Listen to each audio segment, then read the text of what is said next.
I'm in the stockroom here at home this afternoon, just looking at some of the items that I need to list on eBay and to let go of and to get rid of.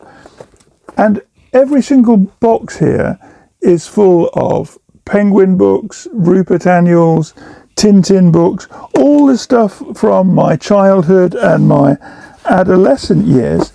Here's an example of one of the many boxes filled with super books. Whoops, some of those falling down. Filled with gorgeous books, most of which I have carried around with me for years. It's a long time since I bought a lot of Penguin books, probably more than 5 years since I added to the collection in a big way.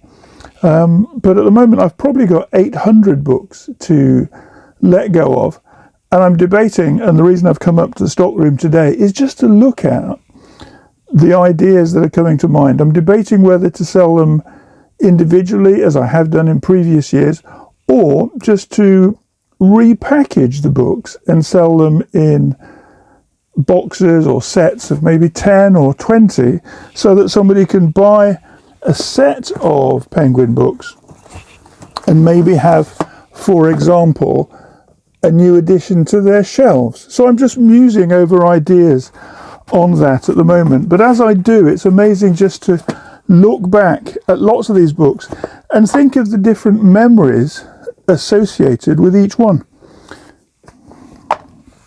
I'm going to need my glasses for this, because I'm of a certain age where a pair of glasses is remarkably helpful. My goodness, it makes it very different.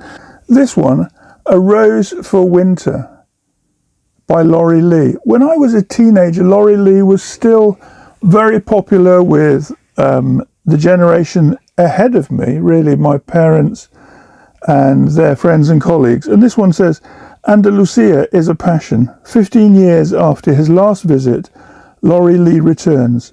He finds a country broken by the Civil War, but the totems of indestructible Spain survive. The Virgin in agony, the thrilling wail of flamenco, the pride in poverty, the gypsy intensity in grey slums, and the glory in the horror of the bullfight. The exaltation in death, the humour in hopelessness, the paradoxes deep in the fiery bones of Spain. When I was 16, I went hitchhiking for the first time into Spain. I took the regular overnight ferry from Southampton. I got a lift with a lorry driver. I arrived on the northern coast of Spain at Bilbao and spent 3 weeks one summer just hitchhiking around and falling in love with Spain. I had no Spanish language at the time, but I somehow managed, with broken French, a little bit of English, and lots of wine and great food, just in bars, in hostels, making my way up and down the small roads of northern Spain, hitchhiking and staying sometimes with families, other times sleeping on the beach. But A Rose for Winter was one of the books that I had with me in my pocket. At school, we'd already been through Cider with Rosie. I'd picked up my own copy of it as I walked out one midsummer morning. And that was a wonderful book for me about making my way away from home, away from my family, and out onto the roads and byways of England and onwards into Spain. But A Rose for Winter was my second introduction to Spain through the books of Laurie Lee. As a teenager, I discovered the books of H.E. Bates and fell in love with not just his short stories, but the many novellas he wrote. But this one particularly captured me. It's called A Moment in Time by H.E. Bates, and it follows a girl called Elizabeth, who is living near the many fighter bases in the southeast of England during the time of and throughout the Battle of Britain. And as it says on the cover, she was still in her teens when they came to fight a war in the air. Day by precarious day, she shared with these dedicated youngsters, hardly more than boys, dangers unbearably heightened by the peace of the English countryside. And it has a wonderful opening that I've remembered from many years ago. This copy, by the way, I bought probably when I was 16 or 17, but it's actually from 1967. So it was an old print version when I purchased it. "Do come and look, Elizabeth," my mother said. "The swans are making a hole in the lake. I shall remember forever, sometimes with joy and pride, and at others with sadness and utter dread, but no longer with bitterness, the year 1940, more especially a winter evening deeply entombed in snow, when my mother stood at the big bay window in the drawing room of our house and said these words to me in her usual lost and fluttering fashion, as she stared at the lake below. I was then a very young 19, and I remember, as I started to move over to the window, looking at the illuminated wristwatch my grandmother had given me for my birthday, and seeing that it was exactly 5 o'clock. It was, though I didn't realize it then, an important moment in time. The title of the book, A Moment in Time, and this is as much a love story between her and some of the young men she is attracted to and in particular situations falls in love with, but it's also a book about H.E. Bates using a novella to talk about his feelings for England and how it had been in the 1940s as Britain was involved in the Second World War but preparing for a greater onslaught. So there are various tensions happening in the book, but A Moment in Time by H.E. Bates. Very much tied in with the same theme, but these are just random books picked from the various boxes I've settled around me for recording the video. Strike from the Sky by Alexander McKee. Born in the very early 1960s and being a teenager in the late 70s, so many of the adult males who were older than my parents and younger than my grandparents had served in the Second World War. And if I went to a jumble sale, if I went to a church coffee morning, there was always a bookstall, and many of the books I've picked up probably came from those events in my village. But everybody had served in the Second World War. Women had served in the ATS, the land service. They'd served in the WAF, the Women's Auxiliary Air Force, and their wartime history and exploits or service details were just common knowledge in the village. When I was a very little boy and I came home from hospital, the family we lived next to for the first 5 years were the Hargreaves. And Mr. Hargreaves had served in the Far East and been a prisoner of war in the Japanese camps for 4 years. He didn't see his wife for 4 years, having left England thinking, I'll be home at Christmas or I'll be home in a year's time. But he was captured in the fall of Singapore and spent all that time in hellish conditions in a prison camp.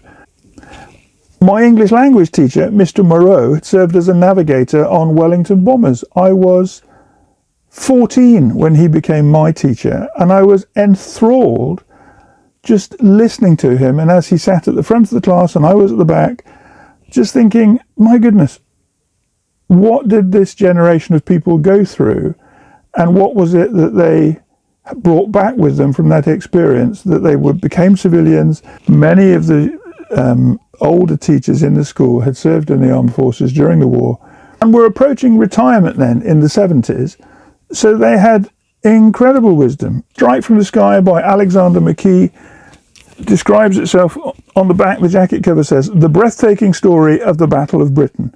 This is the dramatic, true account of Britain's finest hour.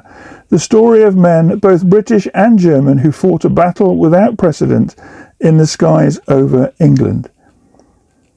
Reynolds News, whatever that is or was, says, puts the struggle into perspective for the first time. An exciting story that at the same time is an authentic, fully documented history. Alexander McKee was a distinguished reporter of the Battle of Britain, and he has since travelled over 10,000 miles in Britain and the continent to obtain first-hand accounts from RAF air marshals, Luftwaffe generals, bomber crews and fighter pilots, and from civilians caught in the hard-hit target areas. Yeah, this is a New England Library edition, and it was published in January of 1969.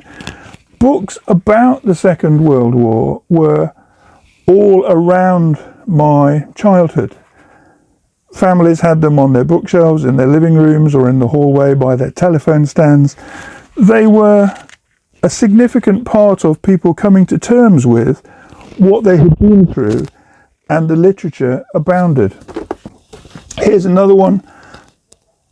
Gosh, I remember reading this probably 10 years ago. It's called Combat Crew, written by John Comer of the US Army Air Force, and this was published, I bought this for £2, it tells me in pencil. This one was published quite recently, or recently compared to the rest of my collection, in 1993. So it's still 31 years old, but it's a great book. I remember reading it with great fondness, and it's a guy's diary of his role as a gunner and a bomb aimer in a B-17. Let's change the theme there because we don't want to get too stuck in that. Picking up on the American theme, here's somebody I absolutely adored as I was a teenager, and one of my A-levels was actually American history. Alistair Cook, The Americans, printed by Penguin. It had an original price, it says on the back, of £1.50.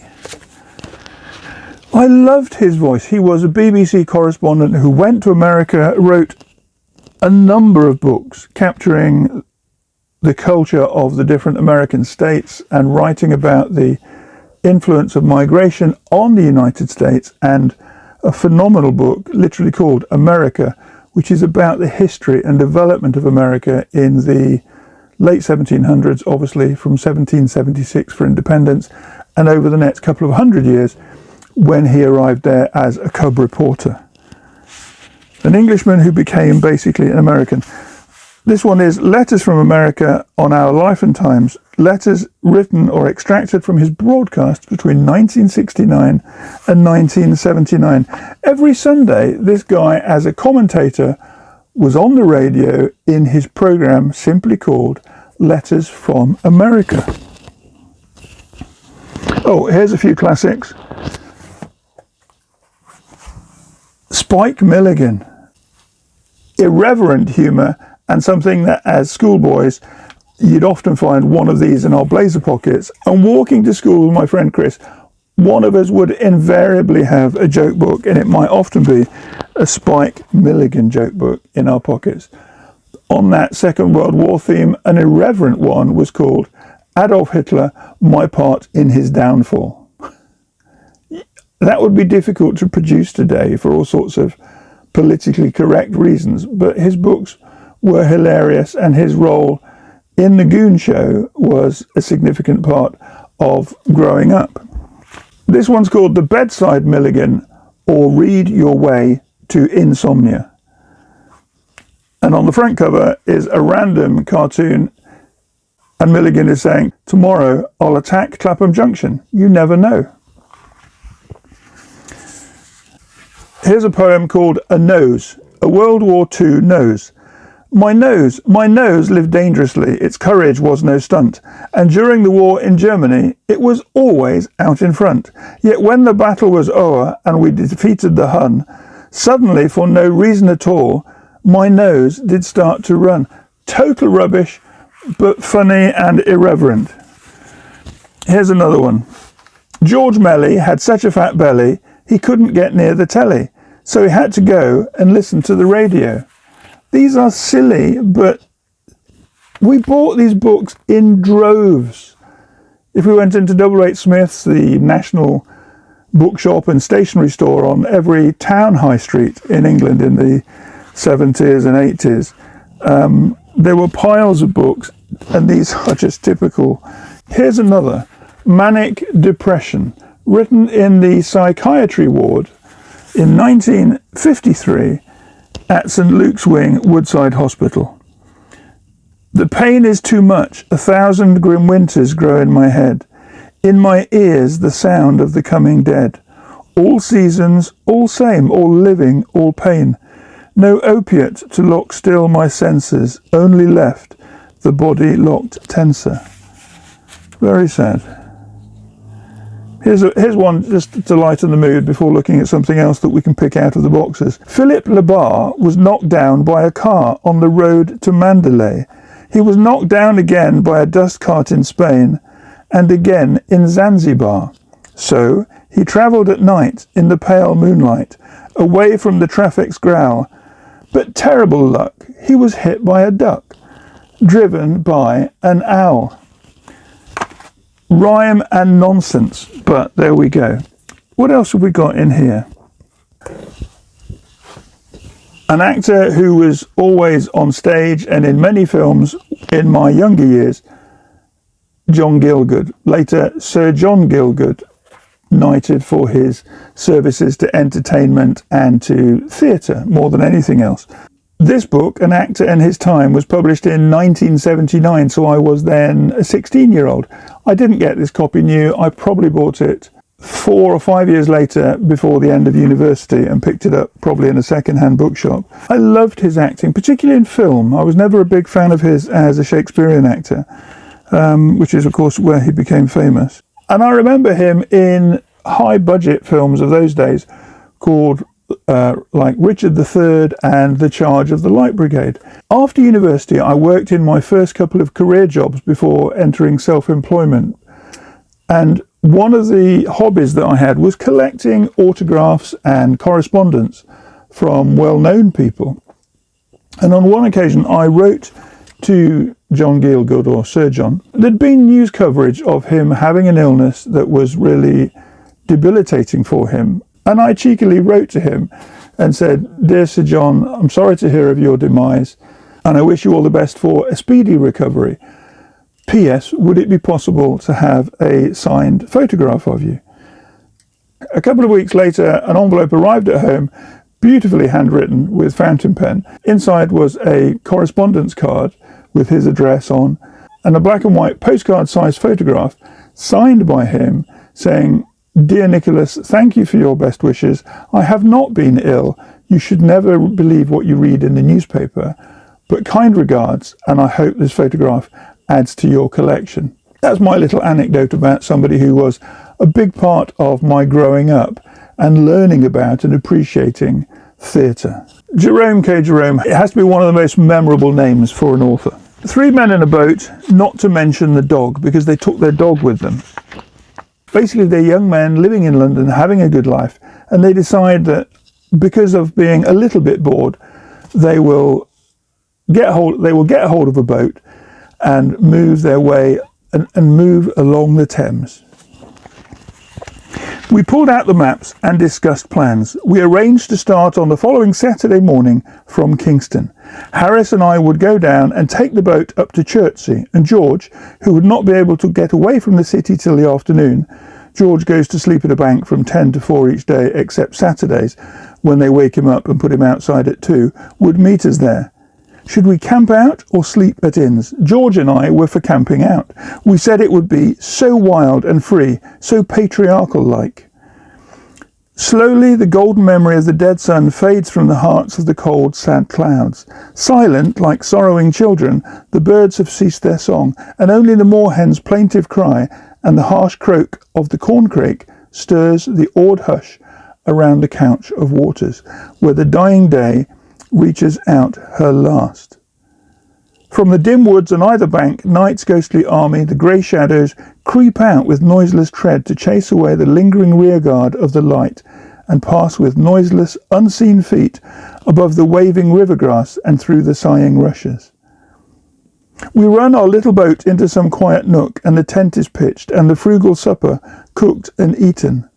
Then the big pipes are filled and lighted, and the pleasant chat goes around in musical undertone, while in the pauses of our talk, the river, playing round the boat, prattles strange old tales and secrets, sings low the old child's song that is sung so many thousand years, and will sing so many thousand years to come, before its voice grows harsh and old. A song that we, who have learnt to love its changing face, who have so often nestled in its yielding bosom, think somehow we understand, though we could not tell you in mere words the story that we listen to. It's a convoluted story, but it basically takes 3 friends down the river for several days and escape from their boredom and their jobs in London. 3 Men in a Boat, not to mention the dog, by Jerome K. Jerome. I grew up in Nottinghamshire, and one of the most celebrated authors of Nottinghamshire, very much a voice to be talked about when I was a teenager at school, was D.H. Lawrence. He wrote a ton of books. Of course, some of those I've been very intrigued by because of my Mexican connection, The Plumed Serpent and Mornings in Mexico. But he became famous internationally for his portrayal of passionate love in Lady Chatterley's Lover. These editions are from 1960. In fact, I've actually got a third one here, slightly worse for wear. But D.H. Lawrence, a hugely popular author, and I've had other copies over the years, but always ended up selling them. So if we look at this book, David Herbert Lawrence was born at Eastwood, Nottinghamshire, in 1885, the fourth child of a miner. At 13, he won a scholarship to Nottingham High School, which he left for a job with a firm of surgical goods manufacturers at a wage of 13 shillings a week. He soon abandoned this to become a pupil teacher in Eastwood. While attending Nottingham University for his teacher's certificate, he began his first novel, The White Peacock, which was published by Heinemann in 1911. From that time onwards, with the exception of a short period as a schoolmaster in Croydon, he lived entirely by his writing. For 2 years he travelled in Germany and Italy and returned to England. Was married in July 1914 to Frieda von Richthofen, first in Europe, then in Australia and America. They settled for a while in New Mexico, but came back finally to Europe in 1929. In that year, Lawrence became seriously ill, and he died of tuberculosis on the 2nd of March 1930. This book was originally published in 1928, and then because of censorship and publishing laws, was out of print until 1960. These three copies are all from 1960, but they're not the original copy. These are reprints from an additional run later that year, once the public excitement had seen the initial, presumably several hundreds of thousands of copies, sell out so fast. And there are other editions from 1960 which are second and third reprints. These are the first batch of reprints after the trial was concluded and Penguin won the right, from having gone to court, Penguin won the right to print this book in its entirety. Lawrence wrote of Lady Chatterley's Lover, "I always labour at the same thing, to make the sex relation valid and precious instead of shameful.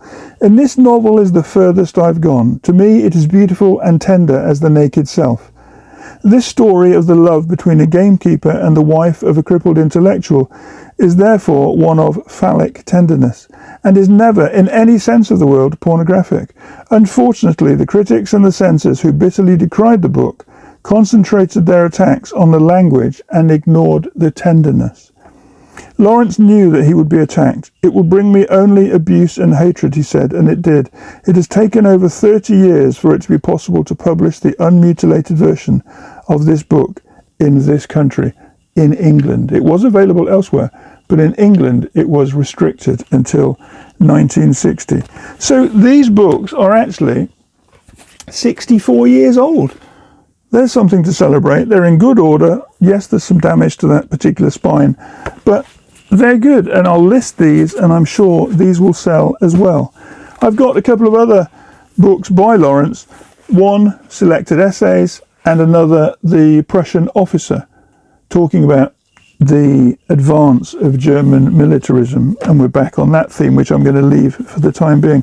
But these are just a selection of hundreds and hundreds of Penguin books that I will take some time over the next month or so to list, and I think I'll probably go for batch listing on eBay and have these move from the house to give me more space, because this room actually I'm intending to turn it into a shower and toilet room for housemates within the particular building that we're in.